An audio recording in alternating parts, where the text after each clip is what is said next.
Nga guys, ipupunta kami ng picnic grove sa Tagaytay City para naman makapag-banding at makapag-date na rin doon. Kaya tara guys, samahan nyo kami mag-banding doon sa Tagaytay City at punta natin kung ano yung mga meron na pwede nating pasyalan doon.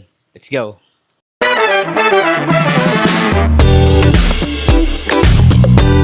Kasipag Vlog! Guys, kunin mo natin yung sasakyan dito sa parking para dire-diretso na tayong Tagaytay. Dala muna tayo ng ulam kila mama para kasi marami niluto kong ulam, pwede ko nilang ibigay para makakain din sila nun. Ayan guys, dito ako sa parking ko, kunin ko yung sasakyan. Ayan, sakyan ko.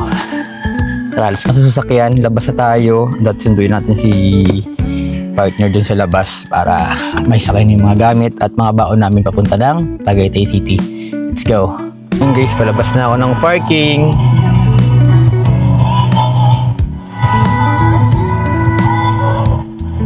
Almost siguro mga 1 hour biyahe natin sa Tagaytay District. Baka matraffic kasi linggo ngayon, sigurado marami mamamasyal at syempre maraming magbabanding ngayong araw, mga family banding kasi ngayon kasi Sunday. Pero okay lang yan, at takbong pogi lang tayo, saka safe yung araw-araw nating biyahe. Tara, let's go! Ilamok! Ayan guys, maglalagay na kami ng gamit papunta sa sasakyan para ilagay natin ito.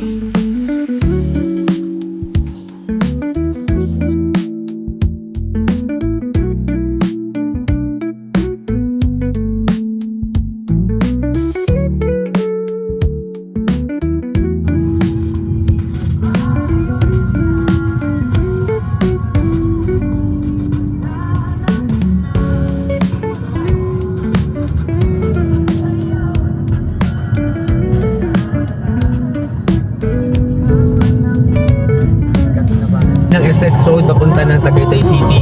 Nadaan muna kami ng Petron para magpagas kasi medyo wala na kaming gas. Medyo maulan nga pala pero hindi naman kalakasan, mahina lang kaya kayang-kaya. Tara guys. Nagpagas muna kami dito sa Petron sa SLEX para dire-diretso na yung biyahe namin. Favorite lang muna pinagas namin kasi medyo mahal nga sa Petron, and then si Tagaytay kasi meron kasi Tagaytay na mamura, doon kami magpapapultang para naman makatipid tayo kahit ilang liters lang. Pagpasok nga namin ng Galaxy, sobrang ganda ng biyahe, wala malang traffic at sigurado ako mapapabilis tayo doon. Matinong babae, kung may sinasabi, na kong nadali.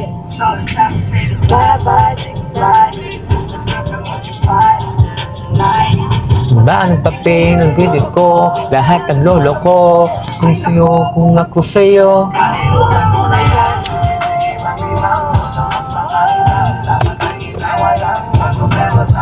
Dapat hininda. And after 40 minutes nga na biyahe namin, narating na namin tong picnic grove dito sa Tagaytay City. At sobrang daming tao at wala kami pa-parkingan. Kaya ito, hanap kami ng parking kung saan may available at kung saan kami pwedeng mag-parking dito. Dito na kami sa picnic grove guys. Sobrang lakas ng hangin dito ngayon sa picnic grove. Kasi pa rin kami ng hangin dito guys.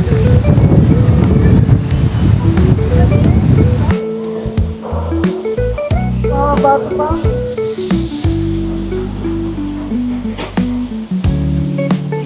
Iba yung napuntahan. Doon dapat tayo sa kabila eh. Ay no?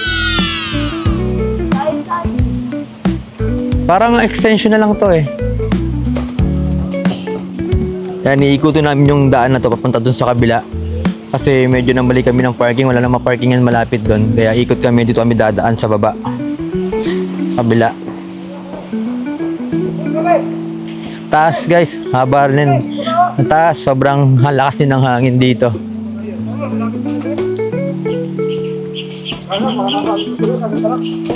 Wala nga sa taas, kitang-kita mo yung ganda at ganda ng hangin at sarap habang ito'y nilalanghap mo. Nakaka-refresh, nakakatanggal ng stress at syempre nawawala lahat ng problema na meron sa iniisip mo.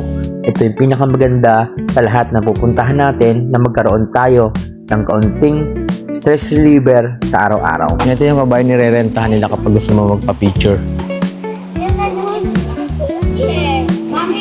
Kasi madaanan na daan doon sa labas, kaya paakyat ulit kami paakyat. Taas.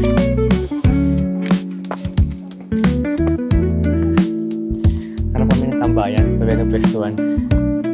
Para nature trip lang.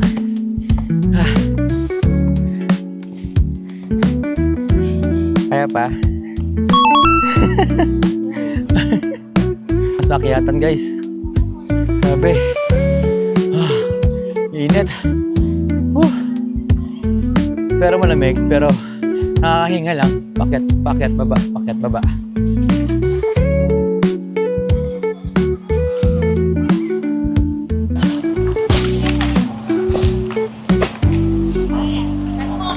Aray ko.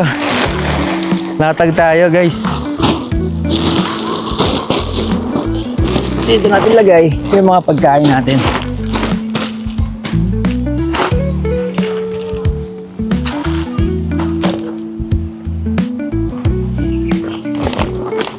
Ngayon guys, kain muna kami.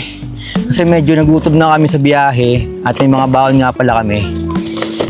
Prutas, saka kung ano-ano man na pagkain. Yakult. Siyempre, pan-diet natin, di mawawala. Down.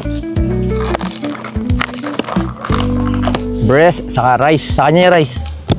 Saka itong mga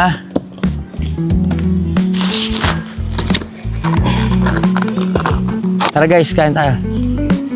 Tara guys, kain muna tayo. Kain muna tayo. Kain muna tayo.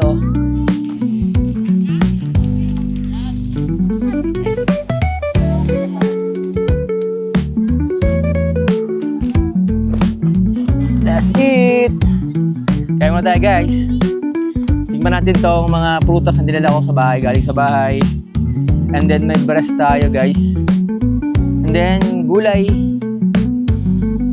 And then Yakult para sa sarili natin. Para healthy tayo. Tara, let's go. Kain tayo.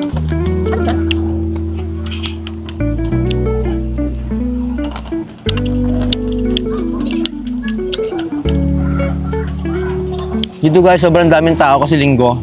At ang maganda dito, sobrang ganda ng ng panahon, hindi siya mainit, hindi rin ganong umuulan, sakto lang kaya sobrang ganda mag-picnic dito. At syempre, makakapag-relax yung mga sarili nyo at makakapag-unwind ka talaga dito. Kaya sa mga gusto pumunta rito guys, pwede kayo magpunta rito sa picnic group kahit Monday until Sundays open naman siya. And then also pag Sunday kasi medyo maraming tao talaga na mamasyal. But anyway, malaki naman to kaya hindi kayo basta-basta wala ng pwesto rito. Kasi saan kayo pumasal dito, pwede, walang bayad. Kaya try nyo na punta rito guys para mag-unwind sa inyo.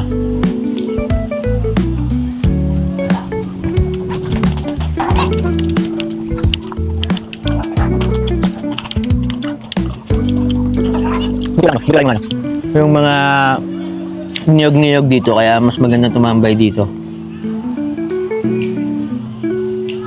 Ayun guys, kain lang tayo guys. Tatapos namin dito mamaya, siyempre, hindi mawawala yung kape, baka mag-Starbucks kami mamaya. Mamaya, abangan nyo. Kaya from now on guys, kain muna tayo. Para at least, hindi tayo magutom sa biyahe kasi sobrang traffic talaga. Bakit pala ng Tagaytay kayo sobrang traffic? Inabot ako ng almost 1 hour. Bakit pa lang? Hindi ko lang alam pababa uli, pabalik. Sigurado ako na sobrang traffic din ito kasi yung mga pauwi na nanggaling ng Tagaytay na masyal dito.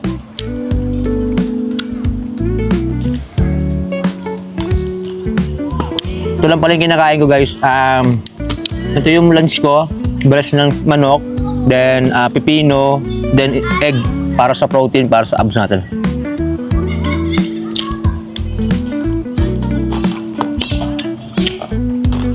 Kahit na medyo naglakad ka, hindi ka papawisan kasi maganda yung panahon, hindi mainit. Saktong-sakto lang sa mga mamamasyal talaga ngayong araw.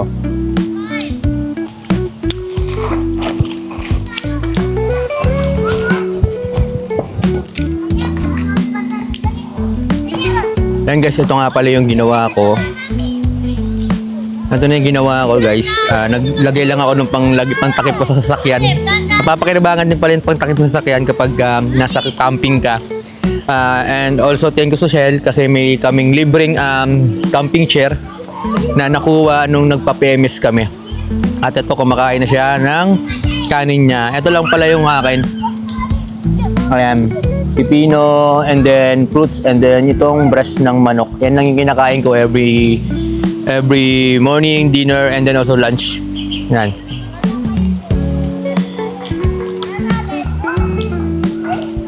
Marami akong dalang camping chair, siguro 4, pero yung ginamit ko na yung bago para at least hindi agad-agad masisira. Then sakto lang yung cover ng sasakyan ko. Nagamit namin pang panlatag dito sa amin. Saka malamig dito guys. Masarap mag-camping, hindi mainit, sakto lang talaga yung panahon. Kaya tara guys, samahan nyo kami naman na mag-road trip ngayong araw ng linggo. Let's go!